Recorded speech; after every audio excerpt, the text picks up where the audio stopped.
This is APN, the Daily English News Service, brought to you by Arakan Press Network. Today, Friday, 23rd of December 2016.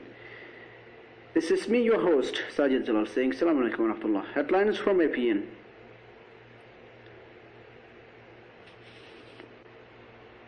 Is this the real Aung San Suu Kyi? Rohingyas continue to slip in, but number unknown. Tales of horror from new arrivals at Rohingya camp. Myanmar says Rohingya rape and abuse allegation made up despite mounting evidence. HRW report, Burma Rohingya recount killings, rape and arson. News in detail.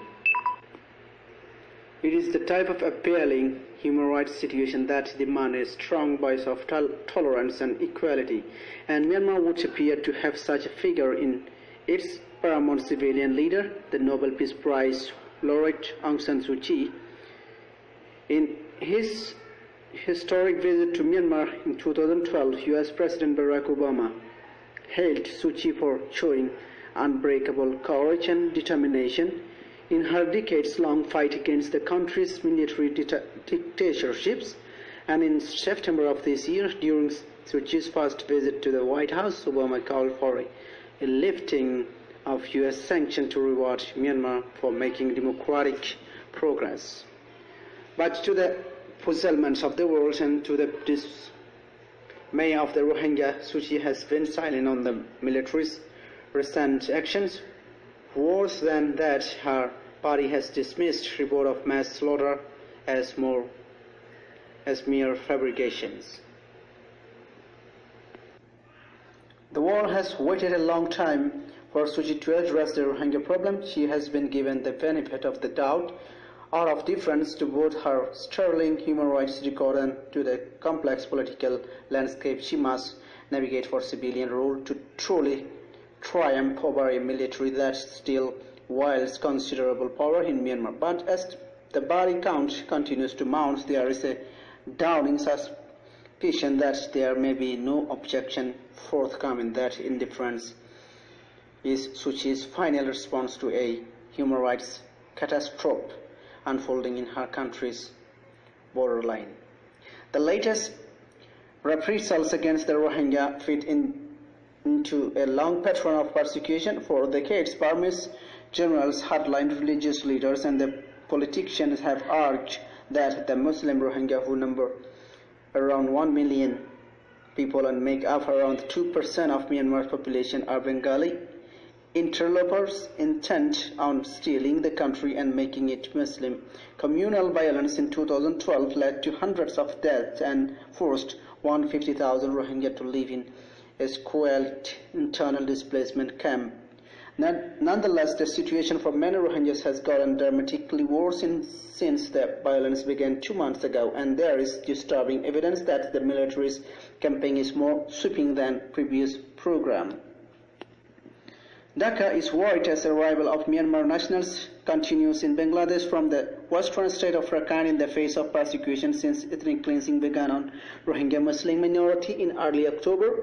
According to information received by the government from different authentic sources, security forces in the neighboring country has taken up such extreme persecution that the Rohingyas are forced to seek protection in Bangladesh, say diplomatic sources. The 11th meeting of the National Task Force on the Implementation of Strategy on Undocumented Myanmar Nationals, UMN, held yesterday at the foreign ministries, discussed the Rohingya situation in Arakan as well as thousands of newly arrived Myanmar nationals in the face of persecution. The meeting with Foreign Minister Age Mahmood Ali in the chair took stock of the situation from the high official from different ministries and security forces, border guard, and other agencies concerned.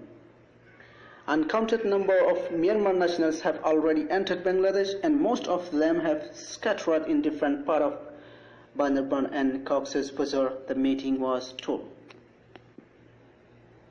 According to UNHCR, more than 27,000 Rohingya refugees have entered Bangladesh since the military crackdown began in Myanmar's Arakan state after attack on border post on October 9th. Every day, new arrivals at the Rohingya refugee camp in Cox's Bazar bring familiar horror stories of murder and rape from across the Naf River. But Muhammad Shah Alam will not be able to tell his story. Shah Alam, 45, suffered a bullet wound when he was attacked by the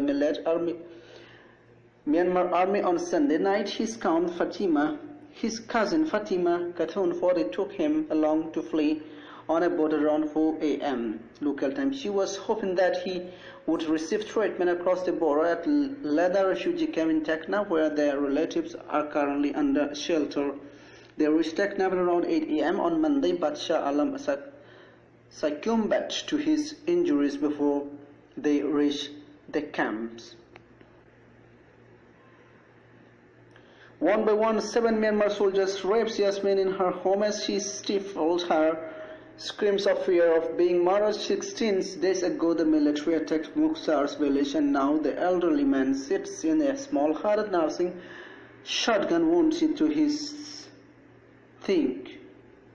2 fingers on 2-year-old Anwar's tiny hand are fused together at the base after he suffered burns when soldiers set houses on fire. There are a few of the stories shared with IRIN by members of Myanmar's ethnic Rohingya Muslim minority who have fled across the border into Bangladesh during the past couple months as the military carried out clearance operation against insurgents. Myanmar's government and military would have made up stories blown up of proportion, said A.A. Su, a foreign ministry spokeswoman, that things they are accusing us of did not happen at all. The military has conducted a campaign of arson, killing and rape against ethnic Rohingya that has threatened the lives of thousands more. Human Rights Watch said today refugees who fled the recent violence told Human Rights Watch that since the October 9, 2016 attack by Rohingya militant on government border guard post in northern Arakan state, Burmese security forces have retaliated by inflicting horrific abuses on the Rohingya population. People stand among debris after fire destroyed shelters at a camp for internally displaced Rohingya Muslims in the western Arakan state near Sitwe, Myanmar. Burma's government should immediately allow unfettered humanitarian access to all part of northern Arakan state, and others have urged, in order to reach people without adequate access to food, shelter, health care, and other necessities. Governments with influence in Burma should press the military and civilian authorities to urgently end abuses and grant access. Refugee account paint a horrible picture of an army that is cut off control and rampaging through Rohingya villages. Asia Director, the Burmese government says its crackdown is in response to a security threat, but what security advantage could possibly be gained by raping and killing women and children? So this is for today's APN English News Service. Thank you for watching our APN News. Please stay tuned for more updates. There is still to come more. Please don't go away. Stay tuned.